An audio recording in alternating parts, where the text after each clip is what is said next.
India scales a major milestone, administers 2 billion vaccine doses a year after it launched the world's largest vaccination drive against COVID. But the booster drive is still lagging.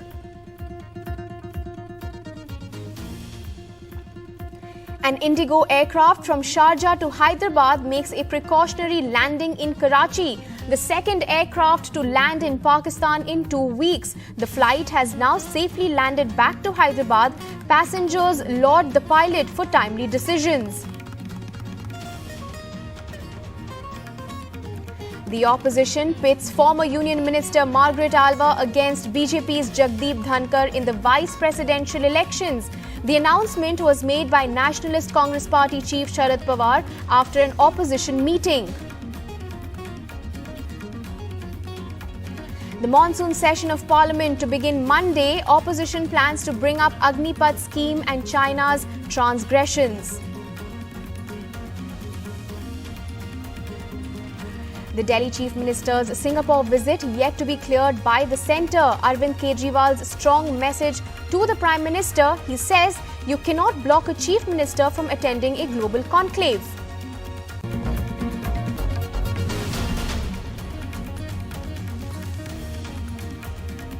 Hello and welcome. You're watching NDTV 24/7. I'm Shanakshi Chakravarti. The big story that we have been tracking through the day. An Indigo aircraft flying from Sharjah to Hyderabad was diverted to Pakistan on Sunday after the pilot reported a technical defect in the aircraft. The Karachi flight finally has landed back in Hyderabad safely. The plane made a precautionary landing in Karachi, and sources in the government have told NDTV that the Indigo Airbus made this precautionary landing after a system fault was detected in engine 2, or the right engine of the aircraft. This is the second Indian airline to make an unscheduled landing in Karachi in 2 weeks. Earlier this month, a SpiceJet aircraft from Delhi to Dubai was diverted to the Pakistan city due to a malfunctioning fuel indicator light in the cockpit. The flight, like I mentioned, has now made a safe landing back in Hyderabad, with passengers thanking officials on both sides, including the pilot, for making timely decisions. Listen in. मेरा नाम अंसार है, मैं Dubai में रहता हूँ। हम लोग हैदराबाद के लिए आ रहे थे। उससे पहले काफ़ी हमारे को थोड़ा टर्बुलेंस मिला था, बट उतना ज़्यादा नहीं था। बट कराची का बोल के विदिन 25 मिनट्स हम लोग कराची पे लैंड किए। वन थिंग जो बहुत अच्छी थी वो थी पायलट की, जो पायलट ने अपेरेंटली बहुत सही डिसीजन लिया लैंड करने का क्लोजेस्ट स्पॉट पे। ओवरऑल पाकिस्तानी गवर्नमेंट की तरफ से अच्छा खासा सपोर्ट मिला हमें। ऐसा कभी भी नहीं दिखा कि दे वेर बीइंग हॉस्टाइल और anything like that. Last week was SpiceJet और ये हफ्ता फिर इंडिगो। पता नहीं, they need to stop doing this. मैं सैयद इसाक हूँ, and first of all I must say thanks to captain, because हम सभी का जान बचा बिकॉज ऑफ कैप्टन। जो मिड एयर में जो टर्बुलेंस आया था, वो टर्बुलेंस को उन्होंने डिटेक्ट किया और इमीडिएटली बोला, अनाउंस किया there is a climatic turbulence, but I am going to do some precautionary measurement landing. After that will see. Now, this news on a day when the Union Civil Aviation Minister Jyotiraditya Scindia chaired a high-level meeting on Sunday with the senior officials from the Ministry of Civil Aviation and the DGCA in connection with safety issues that have happened and have been reported to the ministry for a few weeks now. Now, Civil Aviation Minister Scindia has directed in this official meet, he has emphasized that there should be no compromise with the passengers' safety, adding that safety is paramount priority when it comes to passenger safety. This is, of course, on a day when there was a high-level meeting that was chaired by the minister himself. And on the border of Jharkhand and Odisha, in the remote village of Uparbeda in Orissa, there is this district called Mayurbhanj. It is from these humble beginnings that Droupadi Murmu began her journey, a journey that could well take her to the highest office in the country. From the backward Santhal tribe, Droupadi Murmu forged a successful career in politics. She was two-time MLA and the governor of Jharkhand before becoming the NDS candidate for president. In her small village, which is 5 kilometers away from the main highway, is in the interiors a sense of pride in the woman who stands out today as a symbol of empowerment. Harsha Kumari Singh travelled to Uparbeda to Droupadi Murmu's ancestral home. Take a look.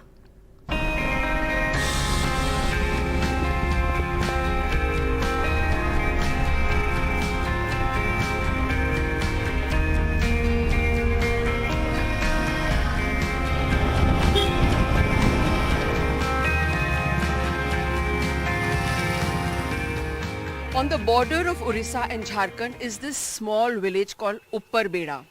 In Mayurbhanj district, this is the village where India is all set to perhaps elect its second woman president and the first tribal president. The NDA's candidate, Droupadi Murmu, lived in this house. This is her ancestral home, and this is where her journey began.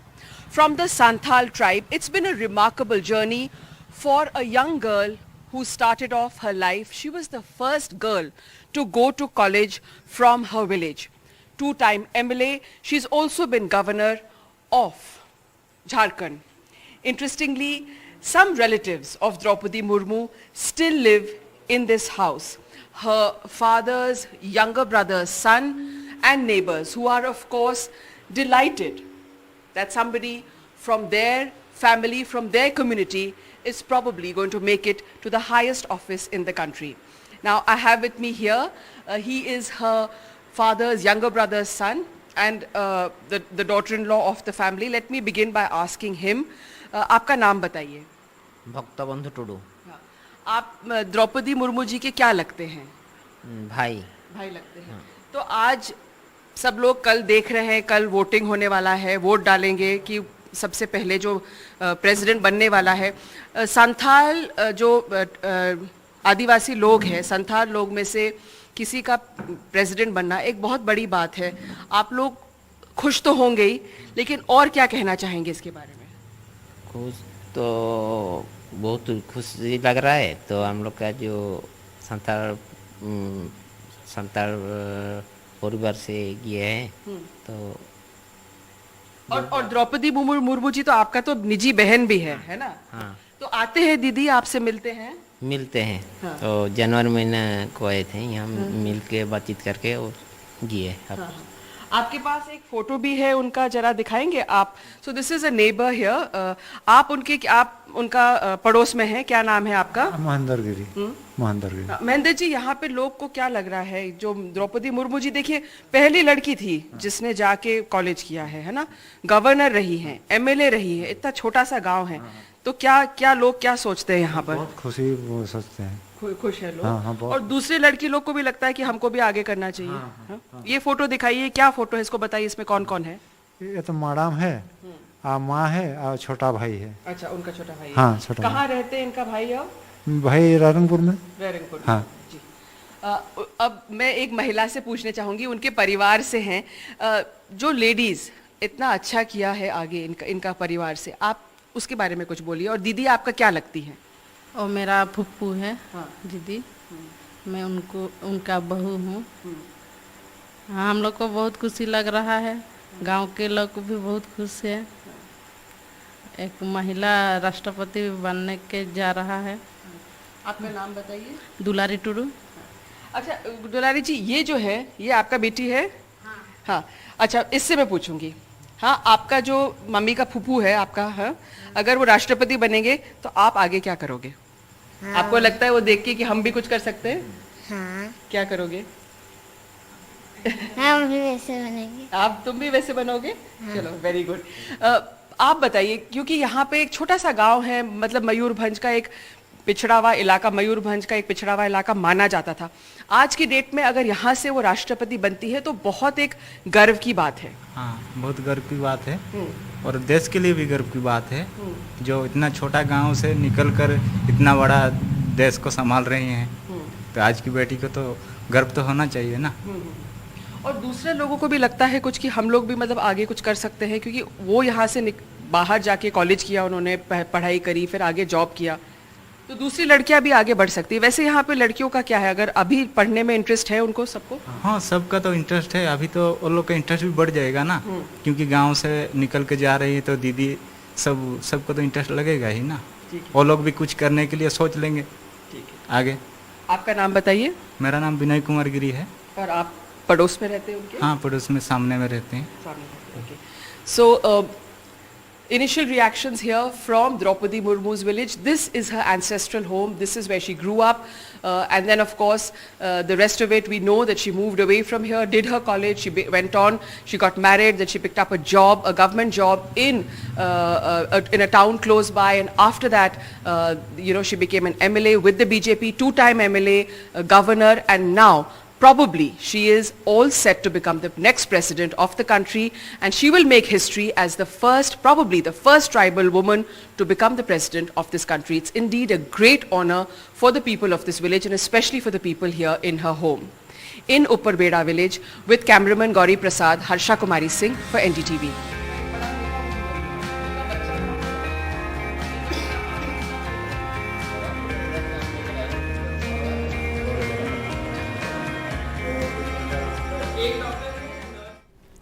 And from presidential polls to vice presidential polls, the opposition's candidate for the post of the vice president is going to be Margaret Alva. That's what the NCP chief Sharad Pawar announced today on Sunday after an opposition meeting. The opposition is pitting former Union Minister Margaret Alva against BJP's Jagdeep Dhankar in the vice presidential elections. This is, of course, at a time when we understand that Ms. Alva, is a 5-term member of parliament. Margaret Alva has held the Parliamentary Affairs and Youth Affairs portfolios in the Central Cabinet. She has served as the 17th Governor of Goa, the 23rd Governor of Gujarat, the 20th Governor of Rajasthan and the 4th Governor of Uttarakhand. And a big milestone indeed for India, as it is inching towards the milestone of administering 2 billion doses of vaccinations on Sunday. This on a day when the country has reported over 20,000 new COVID cases.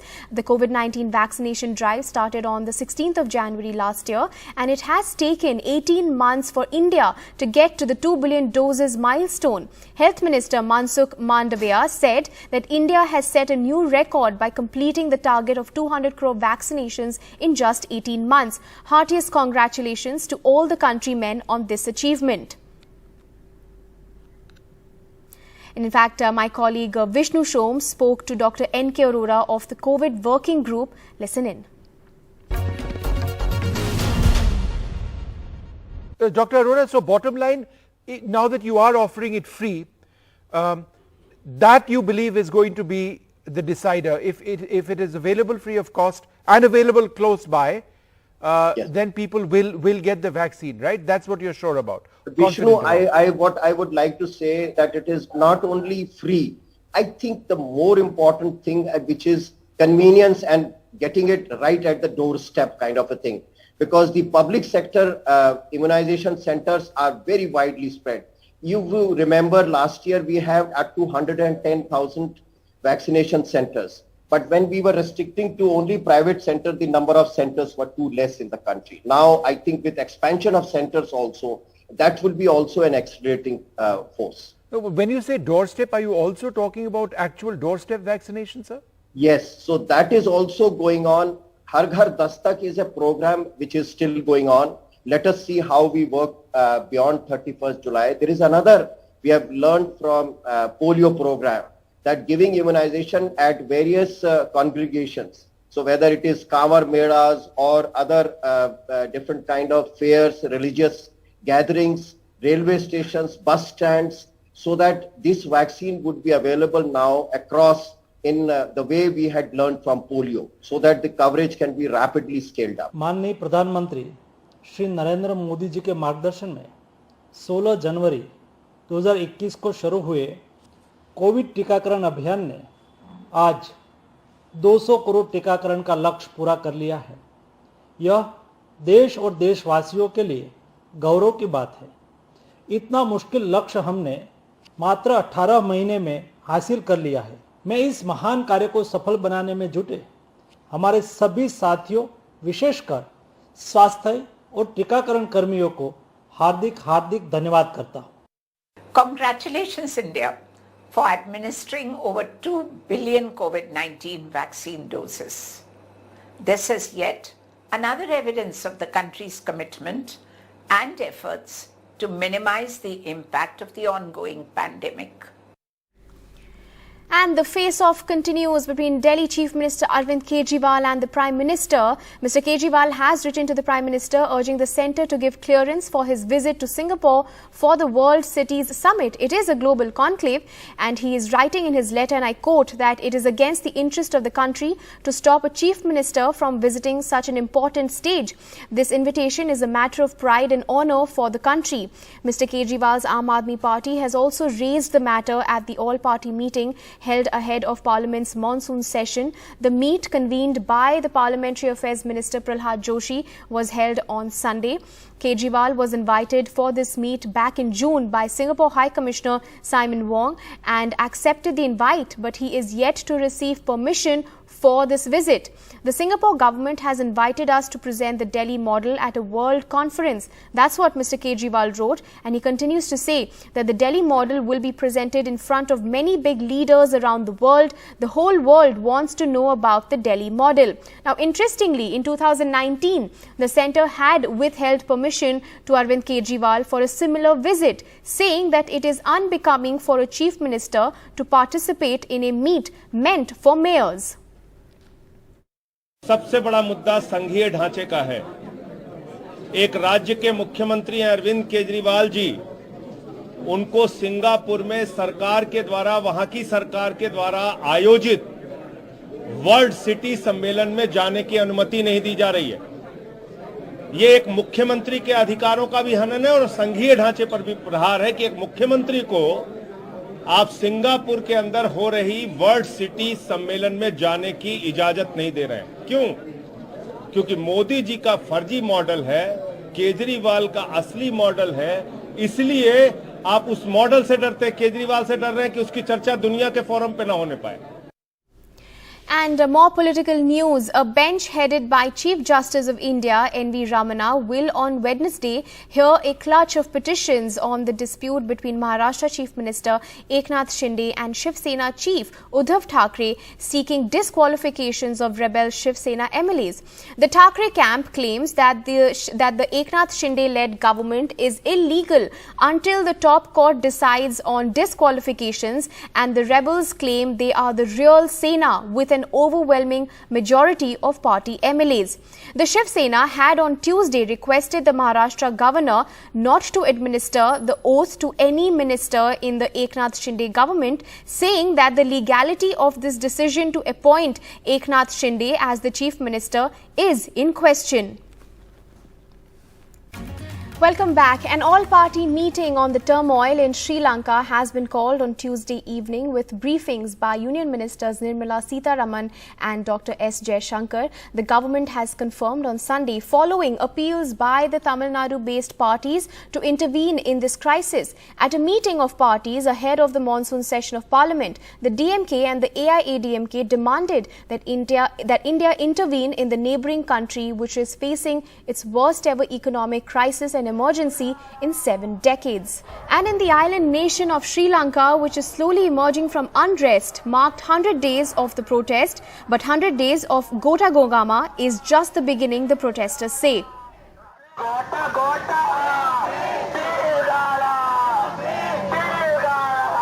28-year-old Nazli Hameen is a civil engineer turned youth activist.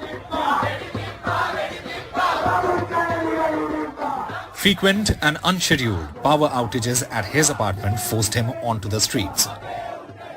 I mean, when you are fighting against a dictatorship like Rajapaksa regime, I would rather call it a mafia, Rajapaksa mafia, and someone like Ranil Wickremesinghe, it's completely understandable you are fighting not only against them, but their entire team of networks which might use their entire money on social media's campaign, spending for rumors and everything. So it has been, like I said before, it's been very overwhelming. Sometimes you fall really low. Sometimes you just cry it out loud as well. So it's been a very tough ride. Today, Gota Gogama completes 100 days, and this youngster tells us that there has not been a single day that has gone by that he has not thought about his family, who lives nearly 200 kilometers away from him. Just like Nazli, several other youngsters have lost their jobs for protesting day in and day out continuously. Gota Go Gama today sustains with donations from various NGOs and foreign donations. 54-year-old Vishakha left grandchildren home to be a part of the protest.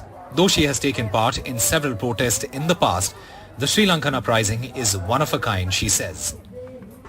I see in Sri Lanka the universities are closed for more than 3 years and people are suffering without gas, people are suffering without electricity, people are suffering without fuel. So we wanted a change because we were trying to tell our people who are governing the country this is not the way to handle things, but we saw day by day it's going on into corruption and corruption and corruption. Nothing is happening. So our younger generation, they thought they should speak for us as mothers. The pain that we had, we couldn't come out and say, but our children stood for us and they came out and said, no, we want a system change. So you are here in support of the youngsters? Exactly, I'm there supporting youngsters. A war they waged against the government, many lives lost in the struggle. 100 days of Gota Go Gama is just the beginning, says the protesters. In Sri Lanka with camera person Kumar, Shrija for NDTV.